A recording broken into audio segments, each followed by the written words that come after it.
안녕하세요. 국민중개사가 바라보는 현 부동산 정책 찌라시 2탄. 첫 번째, 구리시, 동탄시, 부천시, 안양시 마랑구, 그 다음에 용인시 기흥구, 수원시 권성구에 대한 토지거래 허가구역 지정이 아닌 투기과열지구 조정대상지역 지정에 대한 찌라시. 그 다음에 두 번째, 원래 5월 1일부터 조정대상 지역의 2주택장이면 기존 양도소득세 기본세율의 플러스 20%, 3주택 이상인 사람들은 기본 세율의 플러스 30%를 시행하기 전인데, 이 비율을 조정대상 지역 2주택이면 20%짜리를 10%로 낮추겠다. 그 다음에 3주택 이상인 사람들은 30%가 아닌 20%로 낮추겠다 라는 찌라시에 대한 개인적인 느낌을 말씀드리려고 이 영상을 찍고 있습니다. 먼저 영상 시작하기 전에 좋아요, 구독 한 번씩만 정말 부탁드리겠습니다. 그러면 시작해보면 요즘 정부에서 규제지역으로 지정한다라고 하는 곳을 보면 이게 KS 인증마크도 아니고 그 지정한 데만 오르더라고요. 현재 실상은 그렇습니다. 왜냐하면 정부에서 여기는 좋은 지역이니까 묶는다 라는 것으로 시장은 받아들이고 있기 때문에, 그래서 구리, 부천, 동탄, 안양시 만안구, 용인시 기흥구, 그 다음에 수원시 권성구, 이쪽에 이제 아파트 소유자분들께서는 좋아하시는지 않을까 저는 개인적으로 생각을 합니다. 왜냐면 내 아파트가 가격이 오른다라고 하는데 싫어하실 분은 없지 않을까라고 개인적으로 생각을 합니다. 네. 왜 토지거래허가구역을 지정을 못했냐? 아마 토지거래허가구역은 지정 요건이 있습니다. 그래서 토지거래허가구역 지정 요건에 아마 이 지역들이 미달되지 않았을까. 서울에서도 노도광 금감구가 어디 지역은 토지거래허가구역 지정 요건에 미달돼 가지고 소송을 걸었는데, 아마 그것 때문에 이제 패소가 예상이 돼서 풀린다라는 일종의 찌라시 같은 얘기들도 많이 돌잖아요. 왜냐면 이전 정부 때 부동산 가격이 전체적으로 강남 3구나 마용성 빼놓고는 하락 안정화 추세였었거든요. 그렇기 때문에 가격 상승이 이루어지지 않는 상태에서 토지거래허가구역 지정까지 이렇게 나아가는 게 약간 부담스럽지 않았을까라는 저는 개인적인 생각을 가지고 있고요. 근데 지금 이렇게 수도권, 즉 약간 지금 추가적으로 지정하려는 약간 부천이나 구리나 이런 쪽은 이제 서울하고 인접해 있잖아요. 이런 데를 이제 서울 주변으로 해서 이런 풍선 효과를 막기 위해서 전부 다 묶는다. 그러면 예전 문재인 정부 때 제가 알기로는 실미도까지 규제 지역으로 묶었었나 막 이런 얘기까지도 나왔었어 가지고, 이러면 수도권 전부 다 묶는 방향으로 간다라는 건데, 과연 그걸로 수도권을 살고 싶은 마음이 사라질까요? 이거 규제 지역으로 묶는다고? 규제 지역 한다라고 묶는 게 시장에서 받아들인 신호는, 여기가 좋은 지역이다라고 국가가 공인 인증했다라고 받아들이는 현 상황에서, 이제 부천 묶다 보면 옆쪽으로 또 인천도 묶을 수도 있겠죠. 송도나 청라 쪽으로 해가지고. 그 다음에 용인, 기흥 그쪽 묶었고 수원도 전부 다 묶었으니까 설마 용인 처인구 쪽은 안 묶겠죠. 왜냐면 거기 반도체 벨트 들어온다고 하고 약간 군부대도 많기 때문에. 근데 구리 묶었다라고 하면 그 아래 이제 하남 막 이런 데도 다 묶을 수도 있잖아요. 근데 이렇게 묶어버리면 결국은 거래가 아예 실종이 되거든요. 거래가 실종이 된다라고 하는 거를 달리 얘기하면 공급이 사라진다는 소리예요. 수요는 안 사라져요. 왜냐? 수요는 사고 싶은 마음이기 때문에.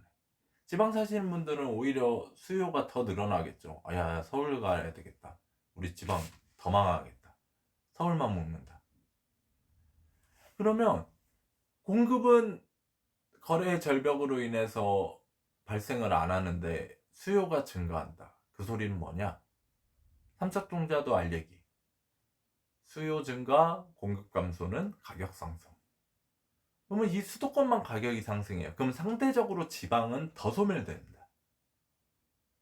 그렇기 때문에 방향 설정 자체가 이미 이거 예전에 코로나 때 보셨잖아요.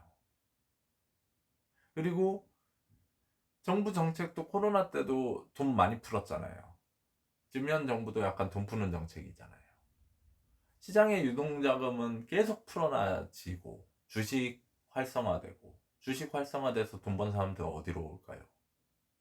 언제까지 주식에 안 머물거든요. 그분들은. 왜냐면 주식이라는 거는 진짜 조정이라는 거 한번 잘못 때려 맞으면 큰일 나기 때문에 어느 순간에는 그 자금이 다시 부동산으로 와요.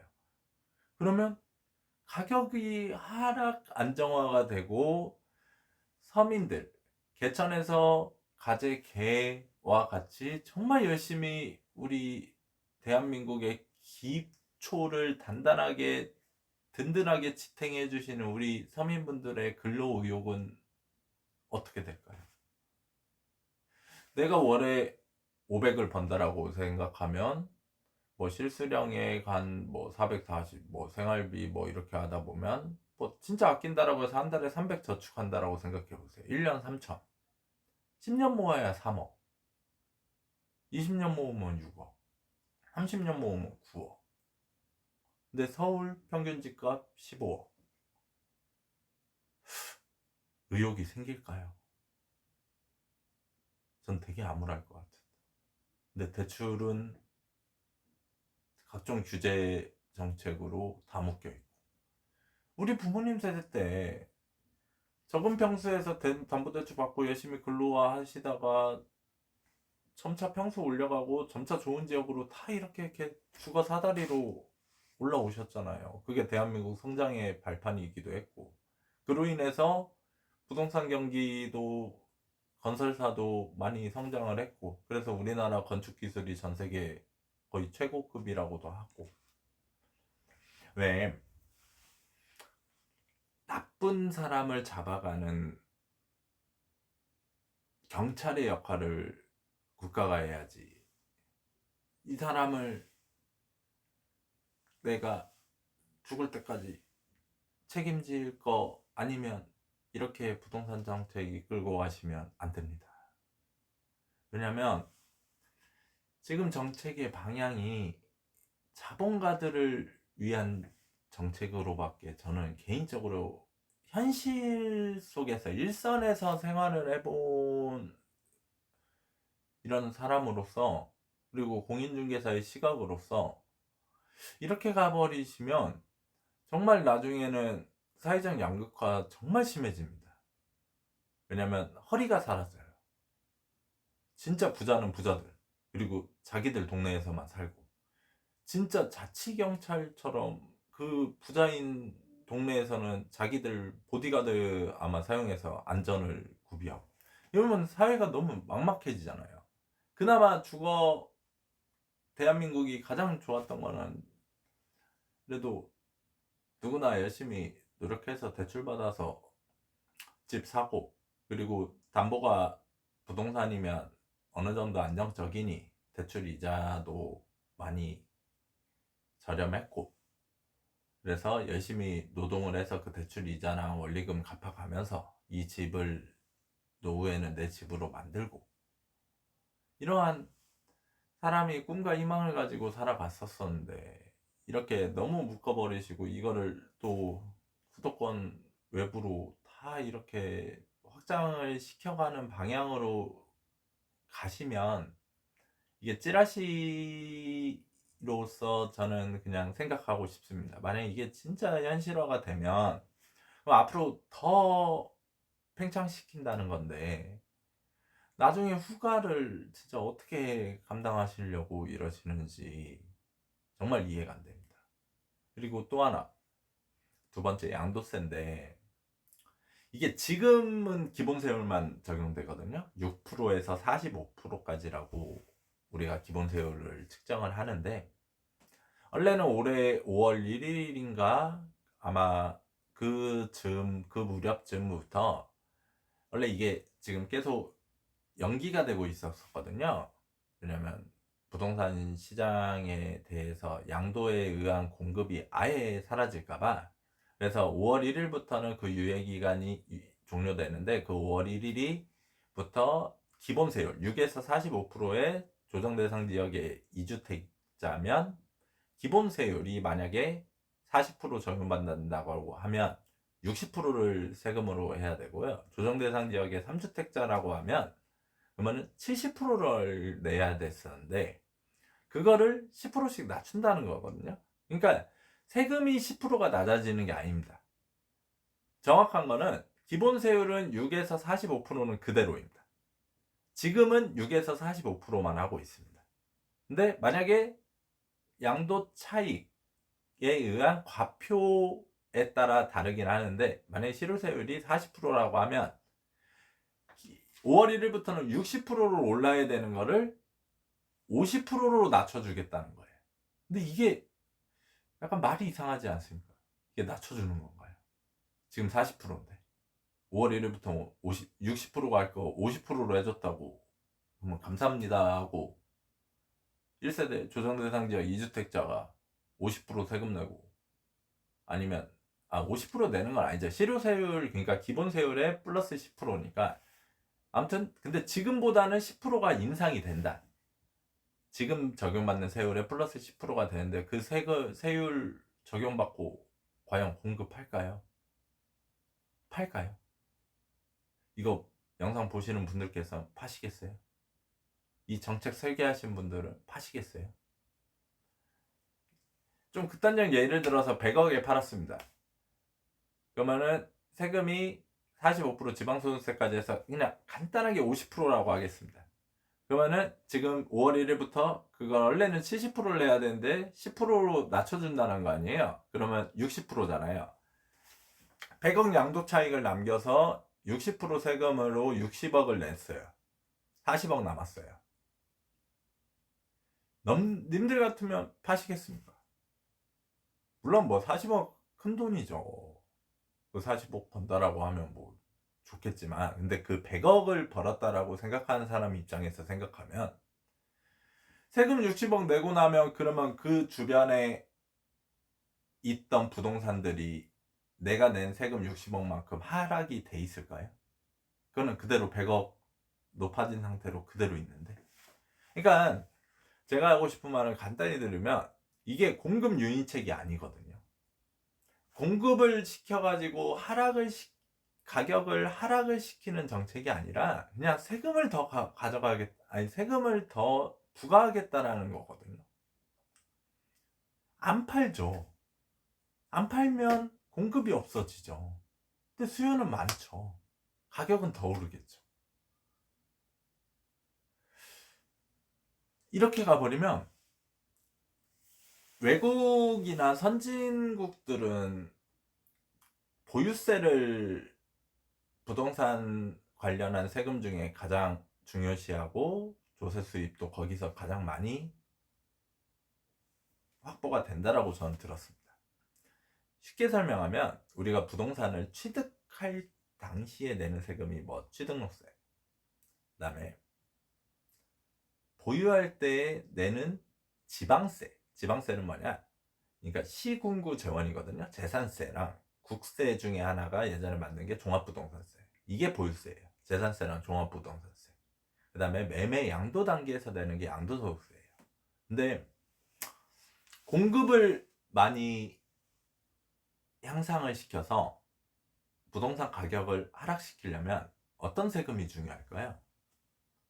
당연히 양도세 아닐까요? 양도세 낮추면 아마 공급 많이 일어납니다. 공급이 많이 일어나면 부동산 가격 떨어집니다. 너무 많이 떨어진다 싶으면 그때 정부가 개입해서 좀 이렇게 다시 양도세를 좀 조절할 수도 있는 건데, 지금은 양도세 자체가 너무 높다 보니까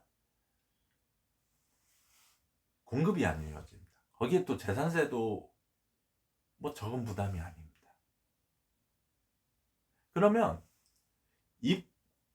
입구랑 출구를 둘 다 틀어막은 상태에서 가두리 쳐놓고 이 안에서 세금 부과를 계속하는 형상인데, 근데 더 중요한 건 뭐냐면, 그것까지 좋다 이거예요. 그러면 이 부동산이 되게 부자니까, 뭐 부자들이 사는 동네에서 부동산이나 아파트를 가지고 있는 사람한테 재산세 부과하는 거 오케이, 뭐 많이 벌었으니까 좀 내라 할 수 있는데, 그러면 온전히 그 재산세나 양도세 부과된 세금이 이 돈 많은 사람한테 귀착이 되느냐가 진짜 중요하거든요. 근데 이 귀착 정도는, 우리가 부가세를 소비세라고 하잖아요. 근데 부가세를 누구한테 과세하냐? 사장들한테 과세해요. 뭐 편의점 사장님들. 그래서 우리는 근데 부가세를 포함된 금액을 사잖아요. 근데 부가세 납부는 그 편의점 사장님이에요. 왜냐? 일일이 소득세나 법인세처럼 직접세가 아니라 간접세는 조세를 징수하기 위해서 편의성이 필수거든요. 근데 사장들은 사업자 등록하고 부가세 신고를 하는 거죠. 소비자들한테 부가세를 받아서. 근데 그 사장이 부가세를 낸다라고 안 해요. 실질적으로 우리 물건을 산 편의점에서 뭐 담배를 사시던, 뭐 음료수를 사시던, 김밥을 사시던 우리 소비자가 내는 거거든요. 그 부가가치세를. 대신 사장은 대신 납부만 해주는 겁니다. 이거를 약간 끌어와서 유추적으로 적용해서거나 해석해보면, 부동산에 관련된 세금, 취득세, 재산세, 양도세 부과는 부동산 소유자한테 우선 합니다. 근데 그 소유자가 온전히 그거를 부담하게끔 하려면 공급이 되게 비탄력적이게 만들어야 돼요. 근데 이게 가만 잘 생각해 보세요. 수요는 되게 많아요. 근데 공급자는 판다라고만 얘기하면 수요자 덤빌 사람들 되게 많아요. 그러면 이 수요자, 이 서울에 있는 부동산이나 이런 규제 지역으로 묶인 뭐 부천이나 구리나 동탄이나 이런 데 부동산 소유하는 사람들이 나 이 정도 재산세 냈다, 양도세 냈다, 그래서 부동산 가격 좀 더 올려야 되겠다. 수요자가 거부할 수 있을까요? 그러면 그 세금은 누가 부담한 겁니까? 그 아파트 소유자가 부담한 건지, 아니면 그 부동산을 사고 싶어서 수요 마음이 너무 커서 매수하려고 하는 그 매수인이 부담하는지. 제 생각엔 매수인이 부담합니다. 그러면 오히려 가진 자는 더 가지게 되는 거예요. 그러니까 공급을 풀어주기 위해서 양도세 획기적으로 낮추시는 방향으로 가시는 게, 차라리 재산세를 올리세요. 만약에 재산세를 입구라고 보시면 되는데, 입구인 재산세를 어느 정도 매긴 다음에 양도세 풀어주잖아요. 다들 출구로 탈출할 거예요. 출구로 탈출을 하면, 그 출구로 탈출한다는 소리가 공급이 늘어난다는 소리거든요. 공급이 늘어나면 가격은 당연히 하락하게 돼 있습니다. 근데 극단적으로 하락을 하면 안 되니까 정부가 그 하락과 극단적 하락 사이에서의 정확한 데이터를 가지고 좀 규제 강도나 농도를 조절해야 하는 역할을 하셔야 되지, 이거를 뭐 부동산 시장 자체를 그냥 멱살 잡고 끌고 가시려고 하면 시장 참여자들이 안 끌려간다니까요.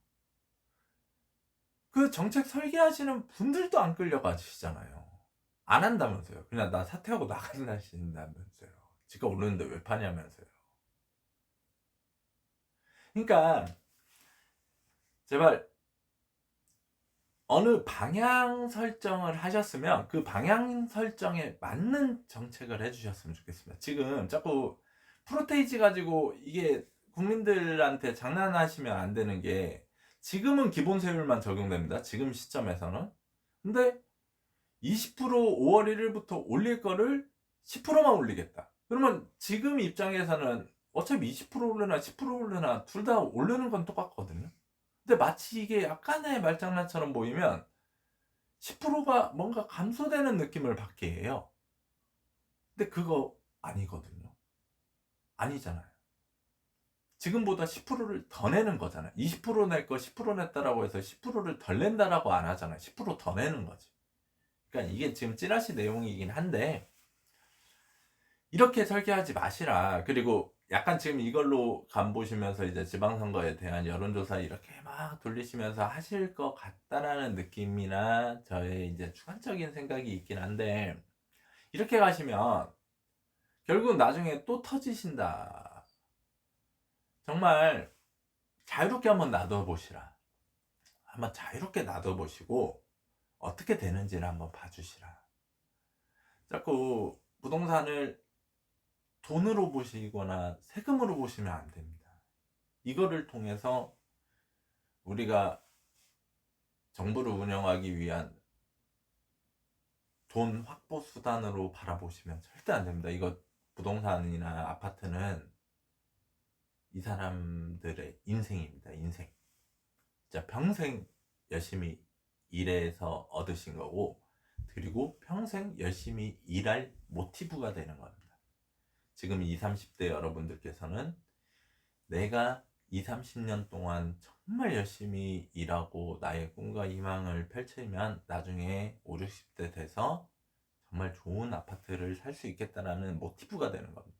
제발 그 희망 꺾으시면 안 됩니다. 그 희망 꺾으시면 부동산 정책이 문제가 아니라 대한민국 근간이 흔들린다라고 저는 생각을 합니다. 왜냐하면 의욕이 없어지면 사람은 살아있는 게 아니기 때문에 죽은 사람들이 많은 사회는 죽습니다.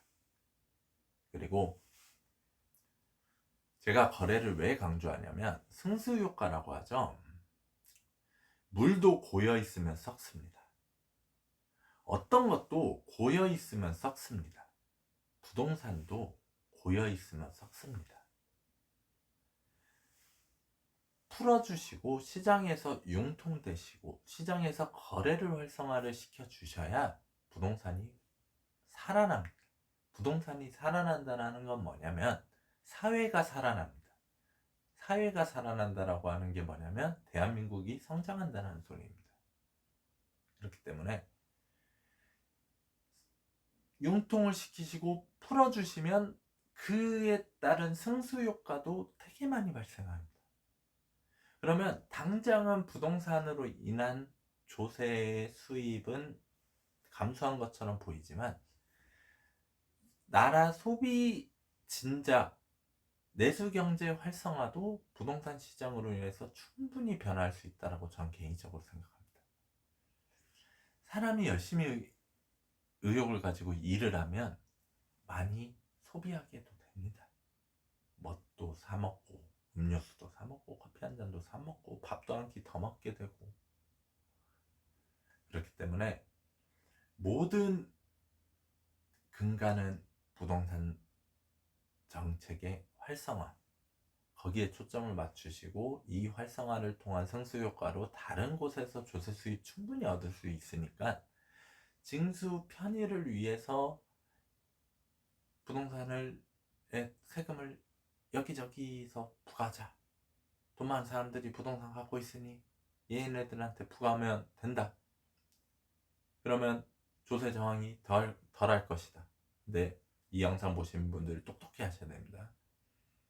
부동산 공급이 활성화되지 않은 상태에서 조세 부과는 나중에 그 부동산을 매수할 사람들 아니면 서민들한테 월세든 전세를 통해서 100% 전가됩니다.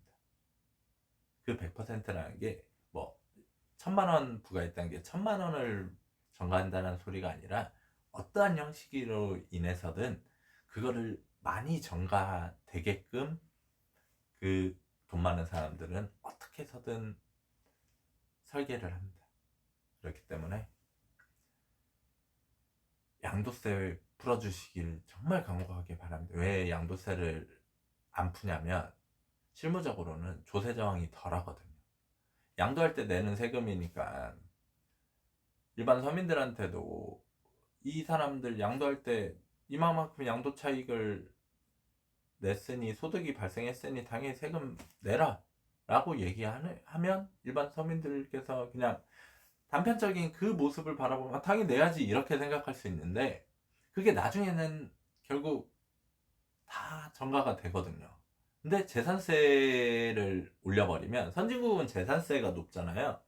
근데 재산세를 올리면 조세 저항이 심합니다. 나는 이거 팔지도 않았고, 그리고 현금을 많이 가지고 있지 않으신 분들은 나 이거 미실현 손익이다.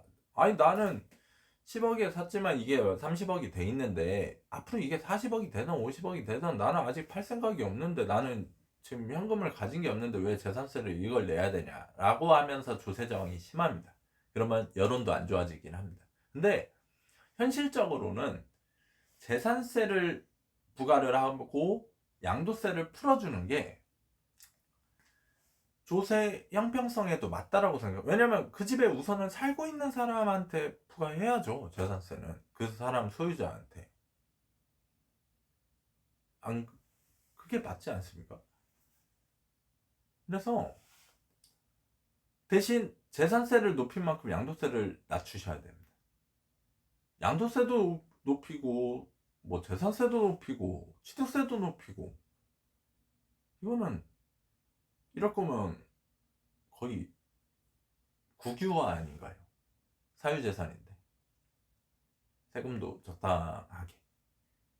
그러니까 정책 설정을 부동산 경기 활성화를 통한 온 나라 경제 활성화, 내수시장 활성화까지 이어지는 나라 경제 활성화로 정책 설정을 해주시길 바랍니다. 그러기 위해서는 부동산을 투기, 규제, 제재의 대상이 아니라, 때려야 되는 대상이 아니라 어떻게 하면 활성화시켜서 우리 국민들이 웃을 수 있게끔, 그리고 근로의욕이 향상될 수 있게끔 방향 설정을 꼭 해주시길 간곡하게 부탁드립니다. 그거의 출발점은 양도세 대폭 인하와 동시에 부동산 거래 활성화입니다. 이 영상 시청해주신 분들 너무 감사드리고, 마지막으로 좋아요, 구독 한 번씩만 부탁드리겠습니다. 감사합니다.